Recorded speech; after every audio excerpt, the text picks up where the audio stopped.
Hello student. आज की class में हम पढ़ रहे हैं कि सिल्क वर्म में कौन कौन से रोग पाए जाते हैं। फर्स्ट हम स्टार्ट करते हैं डिजीज ऑफ सिल्क वर्म,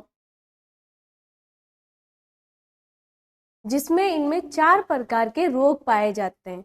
सबसे फर्स्ट हम पढ़ते हैं मैगट डिजीज, जिन्हें हम हिंदी में कहते हैं कृमि रोग। सेकेंड आ जाएगा पेब्राइन। इसके बाद हम पढ़ते हैं पॉलीहाइड्रोसिस। देन फोर्थ आ जाएगा फ्लेचेरी एंड फिफ्थ रोग इसमें आ जाएगा ग्रीन मस्कार्डिन या फिर हरा मस्कार्डिन। तो हम इन्हीं डिजीज को एक एक करके पढ़ना स्टार्ट करते हैं। सबसे फर्स्ट हम स्टार्ट करते हैं मैगट डिजीज।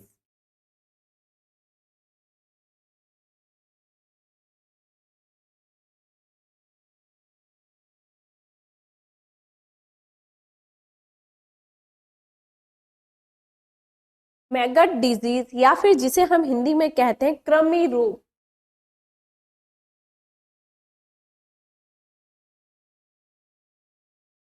यह डिजीज सिल्क वर्म में होती किसकी वजह से है और किस प्रकार से ये नुकसानदायक होती है? तो क्लास डिप्टेरा,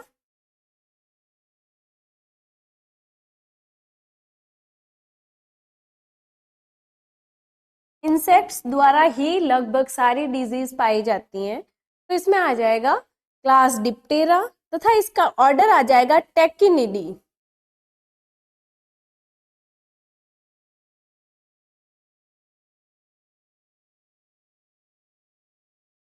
टेक्निडी। तो हम पढ़ते हैं कि क्लास डिप्टेरा के ऑर्डर टेक्निडी की मक्खी ट्राइकोलाइगा सॉरिबिलस।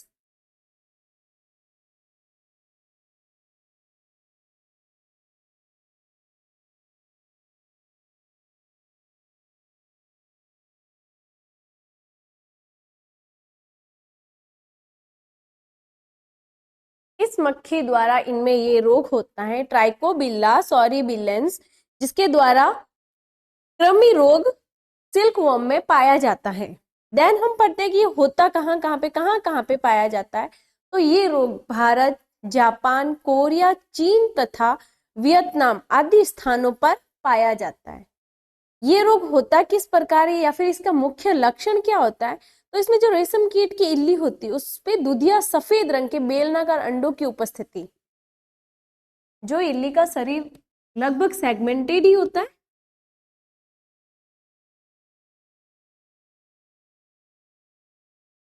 कुछ इस प्रकार की इनकी संरचना पाई जाती है, जिनके ऊपर दुधिया सफेद कलर के अंडों की जो उपस्थिति होती है,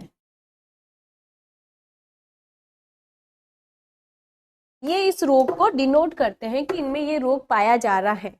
मतलब हम किसी भी रोग के लिए कैसे जस्टिफाई करते हैं कि किसमें कौन सा रोग है, कुछ ना कुछ पहचान चिन्ह होते हैं। तो उसी प्रकार इनमें ये चिन्ह पाए जाते हैं कि इनके शरीर पर दुधिया सफेद रंग के बेलनाकार अंडों की उपस्थिति होती है। इस मक्खी द्वारा रेशम कीट की इल्ली पर दिए गए अंडों की संख्या लगभग 55 से अधिक हो सकती है। ये जो अंडे होते हैं ये 55 से अधिक भी हो सकते हैं या फिर कभी कभार इनसे कम भी होते हैं, जैसे कि 2 से 4 भी हो सकते हैं।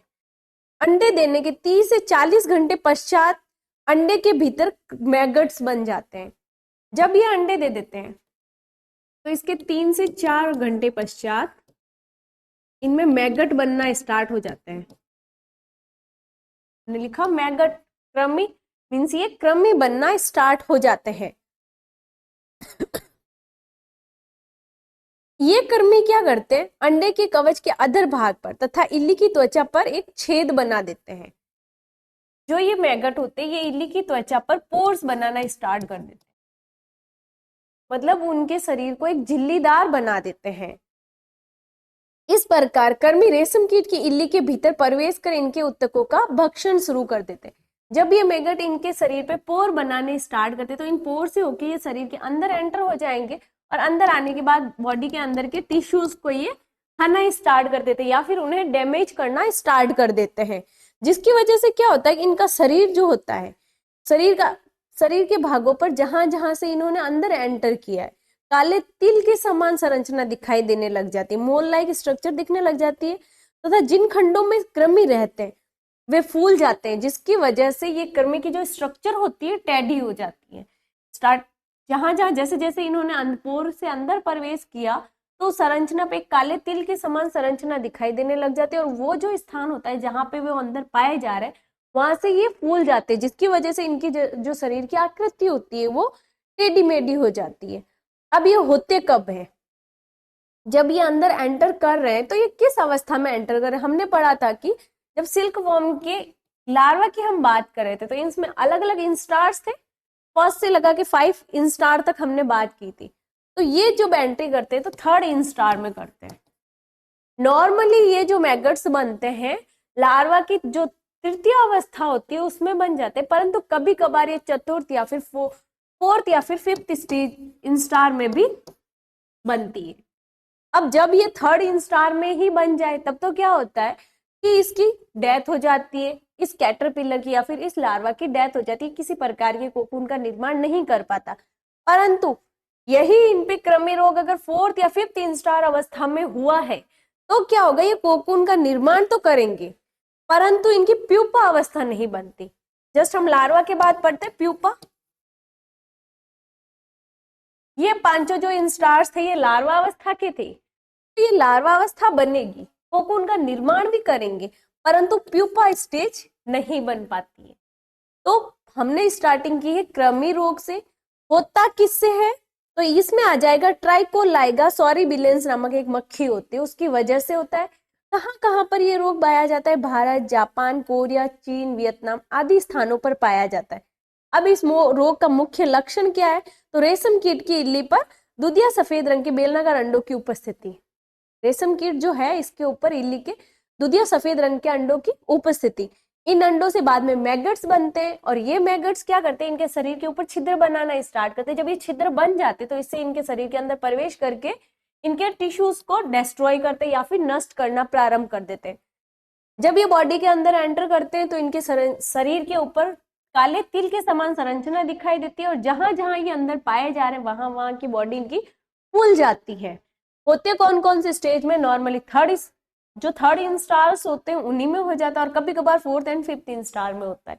अगर 3rd इंस्टार में हुआ है तो इनकी ये किसी भी प्रकार के कोकून का निर्माण नहीं कर पाते, इनकी डेथ हो जाती है। अगर 4th या 5th इंस्टार में ये रोग हुआ है तो ये कोकून का निर्माण करेंगे परंतु इनमें प्यूपा अवस्था नहीं आती है। तो फर्स्ट डिजीज। देन हम सेकंड पढ़ते हैं पेब्राइन।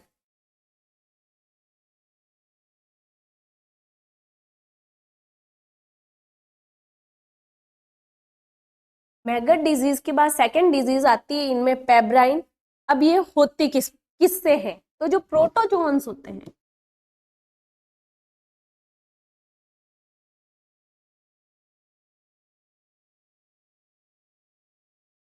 यूनिसेलुलर एनिमल्स जितने भी ये सारे प्रोटोजोन्स ही होते हैं। तो ये जो पेब्राइन रोग होता है प्रोटोजोन्स द्वारा होता है और रेशम कीट के विध्वंसकारी रोगों में से एक है। जब ये रोग अत्यधिक मात्रा में हो जाता है तो इस रोग द्वारा रेशम उत्पादन में भी अत्यधिक मात्रा में नुकसान होता है, क्योंकि जैसे जैसे ये रोग बढ़ेगा रेशम का उत्पादन कम हो जाएगा, तो एक प्रकार से इनमें नुकसान ही हो रहा है। पहले ये बहुत सारा पाया जाता था परंतु अब कुछ देशों ने इस पर नियंत्रण कर लिया है। ये होता कब है और होता किसके द्वारा है? तो माइक्रोस्पोरिडा का नोसेमा बॉम्बिसिडी नागेली इस रोग का सूक्ष्म जीवाणु है।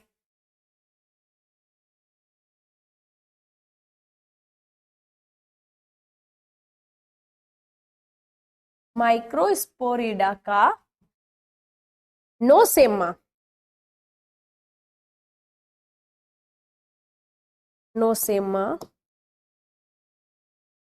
बॉम्बिसिस नागेली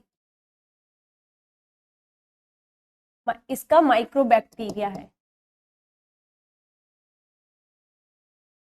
जिसके द्वारा ये रोग होता है।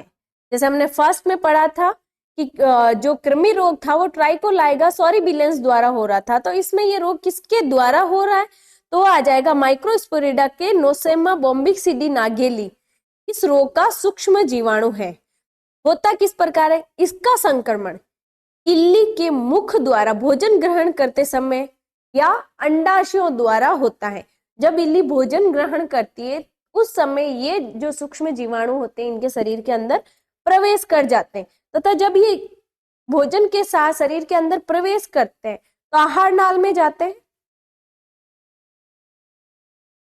फूड के साथ मिक्स होके एलिमेंट्री कैनाल में,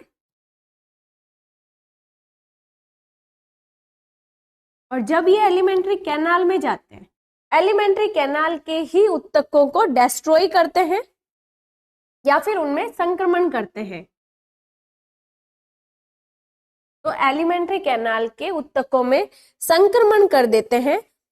फिर ये क्या करते हैं, स्पोर्स, जो ये स्पोर्स शरीर के अंदर एंटर हुए अनडाइजेस्टेड फूड के साथ शरीर से बाहर त्याग दिए जाते हैं। फूड के साथ ही जा रहे, इनका पाचन हो नहीं पाता, सिर्फ ये क्या करते हैं टिश्यूज का में संक्रमण उत्पन्न कर देंगे और उसके बाद अनडाइजेस्टेड फूड के साथ शरीर से बाहर निकाल दिए जाते हैं तथा अन्य साथियों को संक्रमित करते रहते हैं। आगे से आगे ये एक के बाद दूसरे सिल्क वर्म में एंटर करते रहेंगे और सभी को संक्रमित करते रहते हैं, और सिर्फ संक्रमित किस में करेंगे, एलिमेंट्री कैनाल के टिश्यूज में संक्रमण उत्पन्न करते हैं। अब इस रोग की रोकथाम के लिए अनेक उपाय बताए गए। इस संक्रमण की अवस्था भ्रूण अवस्था है यदि, तो जो इल्ली होती है थर्ड निर्मोचन या फिर थर्ड इंस्टार के समय मर जाती है। अगर ये रोग एम्ब्रियोनिक स्टेज में हुआ है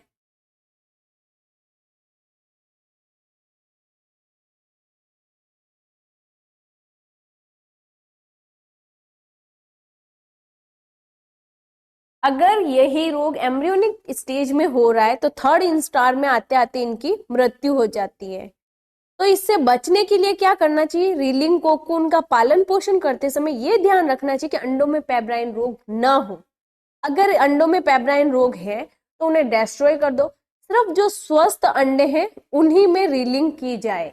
जैसे हमने पहले पढ़ा था कोकून का पालन पोषण किस प्रकार से आता है, पोस्ट कोकून प्रोसेसिंग किस में, तो ये वाली प्रोसेस से पहले हमें ये देखना होता है कि इन अंडों में ये रोग ना हो। अगर है तो उन्हें डिस्ट्रॉय कर दो, अगर नहीं है तो इस संक्रमण से बचाव करना चाहिए। और बचाव के लिए आवश्यक क्या क्या है, किस प्रकार से हम इन रोगों से अंडों को मुक्त रख सकते हैं, तो अलग अलग प्रकार के मेथड्स दिए गए, जिसमें सबसे फर्स्ट आ जाएगा कीटों का निरीक्षण।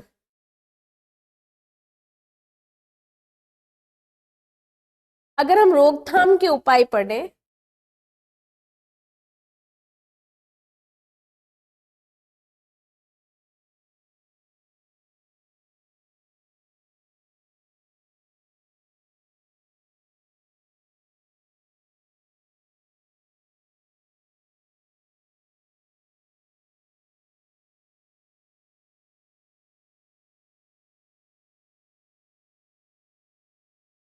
पेब्राइन की रोकथाम के उपाय, तो जिसमें सबसे फर्स्ट आ जाएगा examination of mother moths.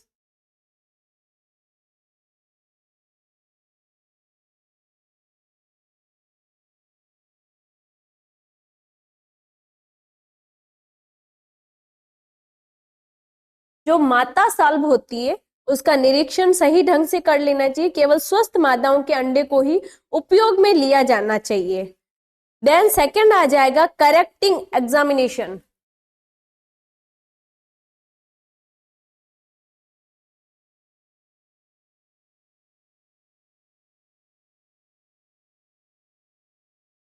Correcting examination या फिर भूल सुधारक निवारण में क्या होता है, अगर गलती से कोई अंडे को हमने पेब्राइन रोग युक्त अंडे को ओवन में रख दिया है तो उसको वापस से सही किया जा सके।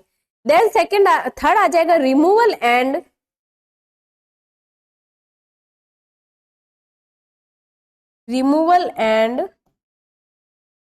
Disinfection of pebrine germs. इसमें क्या आएगा कि पेब्राइन के रोगाणुओं को किस प्रकार हटाना चाहिए या फिर नष्ट करना चाहिए। तो पहले तो ये पेब्राइन से मुक्त करने के लिए क्या करना चाहिए कि उचित नमी वाले एक साधारण कमरे में इनको रख देना चाहिए।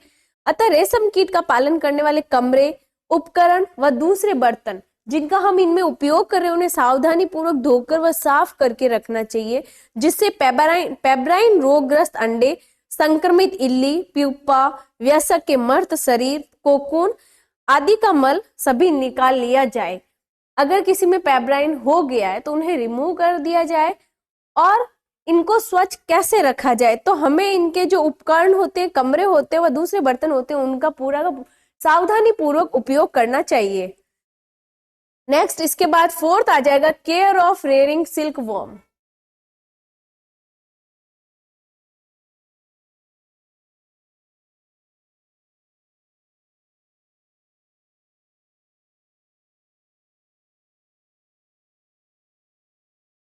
Care of rearing silk worm या फिर पालन किए जा रहे रेशम कीट की देखभाल, कि उनकी देखभाल कैसी हो, उन्हें किस जगह पे रखा जाए। तो इन्हें गर्म व नम परिस्थिति के स्थान एवं सूखी व ठंडी परिस्थितियों में पाले जा सकते हैं।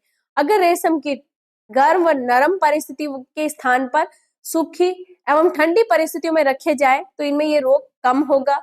दूसरा, अगर पेब्राइन रोग हुआ है तो उन अंडों को पहले ही डिस्ट्रॉय कर दिया जाए। देन हम थर्ड रोग पढ़ते हैं, पॉलीहेड्रोसिस इन सिल्क वॉर्म।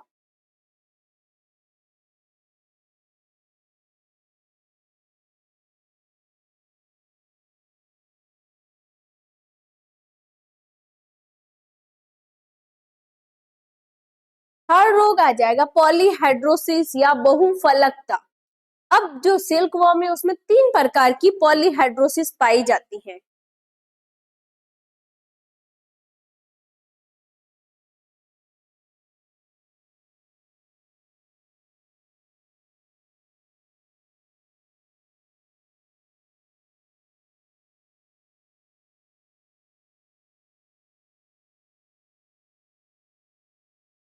तीन प्रकार की पॉलीहाइड्रोसिस पाई जाती है। फर्स्ट आ जाएगा nuclear polyhedrosis.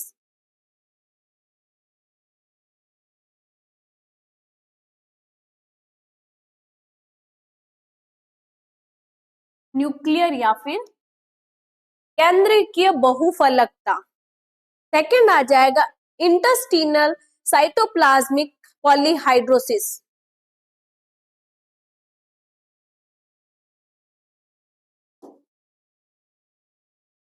Intestinal cytoplasmic polyhedrosis.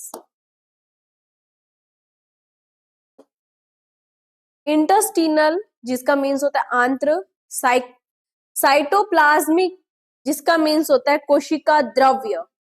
Third आ जाएगा इंटेस्टिनल न्यूक्लियर।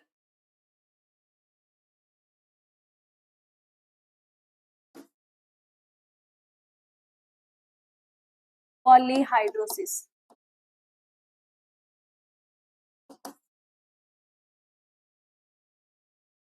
तो इनमें 3 प्रकार की बहुफलकता पाई जाती है। फर्स्ट, केंद्रीय बहुफलकता या न्यूक्लियर पॉलीहाइड्रोसिस। सेकंड, आंत्र कोशिका द्रव्य बहुफलकता या इंटेस्टिनल साइटोप्लाज्मिक पॉलीहाइड्रोसिस। थर्ड, आंत्र केंद्रीय बहुफलकता या इंटेस्टिनल न्यूक्लियर पॉलीहाइड्रोसिस। तो हम इसमें 3 प्रकार की बहुफलकता देखते हैं। केंद्रीय बहुफलकता जो कि वायरस द्वारा होती है।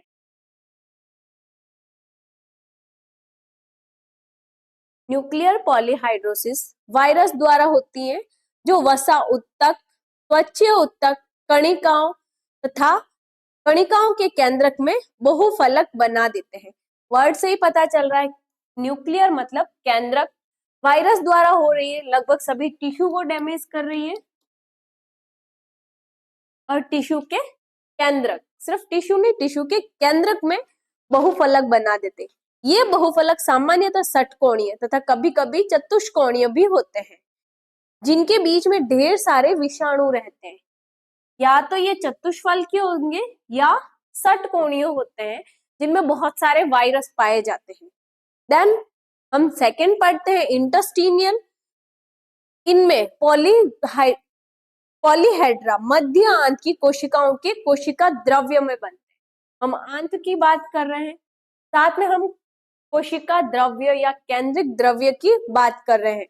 तो होता किसमें है? कोशिकाओं के कोशिका द्रव्य में। मध्य आंत की जो कोशिका होती है उसके कोशिका द्रव्य में। इफेक्ट किससे करते हैं? ये मिडगट को। मध्य आंत या फिर मिडगट। किंतु कभी कभी श्लेष्मा कोशिका में भी बन जाते हैं, जो गॉबलेट सेल्स पाई जाती हैं।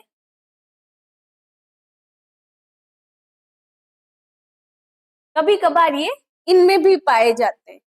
इस रोग में पॉलीहेड्रा में अनेक विषाणु होते हैं।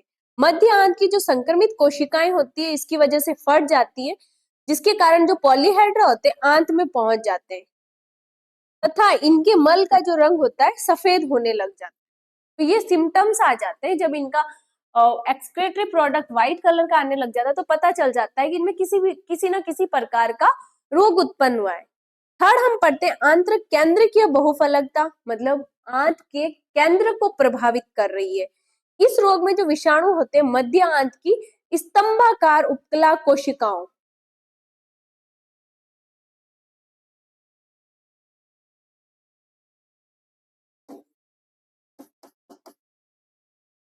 कोलम्बर एपिथेलियल सेल्स या स्तंभाकार कोशिकाओं को इफेक्ट कर, स्तंभाकार कोशिकाओं के केंद्र में होता है। इसमें क्या होता है, इस रोग में जो पॉलीहेड्रा बनते हैं वो आकार में बड़े होते हैं, जिसकी वजह से इल्ली का शरीर सिकुड़ा हुआ तथा इसमें दस्त होना प्रारंभ हो जाती है। देन हम नेक्स्ट इसके बाद पढ़ते हैं कि इस रोग से रोकथाम के उपाय क्या क्या आ जाएंगे। तो फर्स्ट, तरुण झिल्ली को पोषक शहतूत की पत्तियां समुचित मात्रा में उपलब्ध कराई जाए।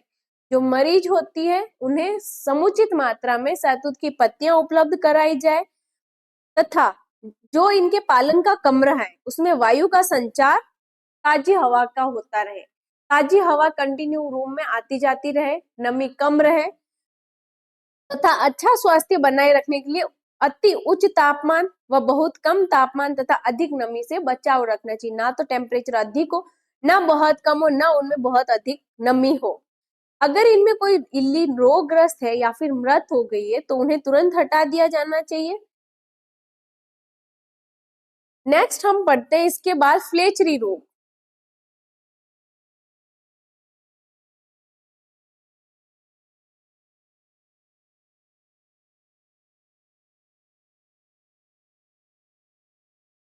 थर्ड डिजीज आ जाएगी फोर्थ डिजीज आ जाएगी फ्लेचरी रोग, जो कि बैक्टीरियल इन्फेक्शन से होता है।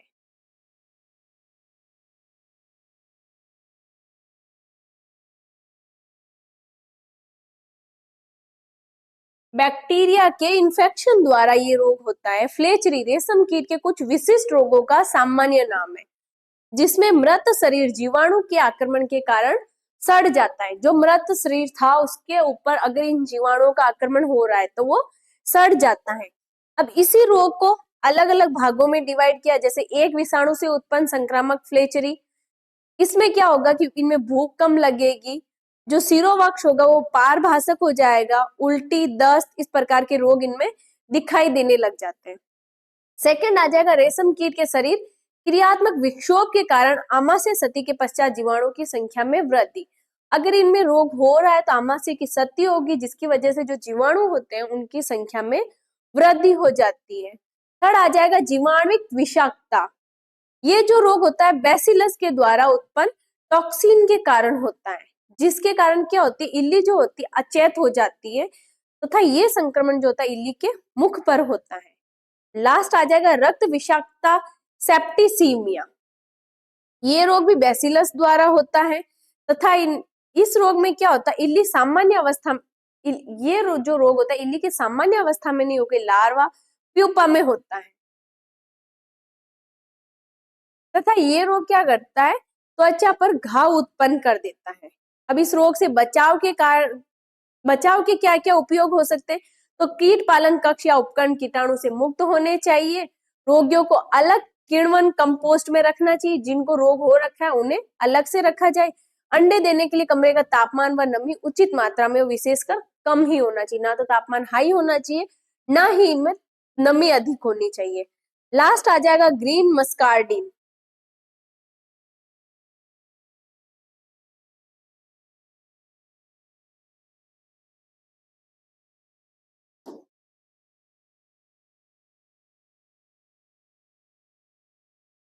5th नंबर रोग आ जाएगा हरा मस्कार्डिन या फिर ग्रीन मस्कार्डिन।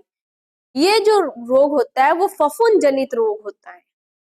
रेशम कीट में अनेक मस्कार्डिन होते हैं, किंतु केवल हरा मस्कार्डिन जो होता है वो इल्ली में वियतना। ये सबसे पहले प्रभावित कहाँ पे हुआ था या सबसे पहले कहाँ पे देखा गया था, तो वो वियतनाम में देखा गया था। ऐसे तो बहुत सारे होते हैं रेशम कीट में मस्कार्डिन, परंतु हरा मस्कार्डिन सबसे सर्वप्रथम वियतनाम में देखा गया था। ये जो रोग होता है वो 3rd या 4th इंस्टार्स में पाया जाता है।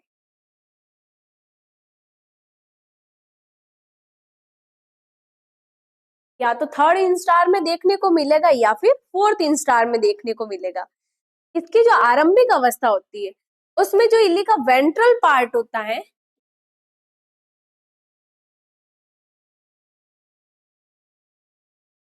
शरीर की जो अधर सतह होती है वो ब्लैक होने लग जाती है या फिर वहां पर काला धब्बा दिखाई देने लग जाता है, जिसे पता चलता है कि इनमें हरा मस्कार्डिन रोग लगभग होने लग गया है।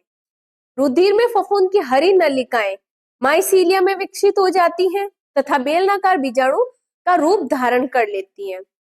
बीजाणु माइसीलिया से अलग होकर माइसीलिया बनाते हैं, जो दोबारा बेलनाकार बीजाणु धारण करते हैं।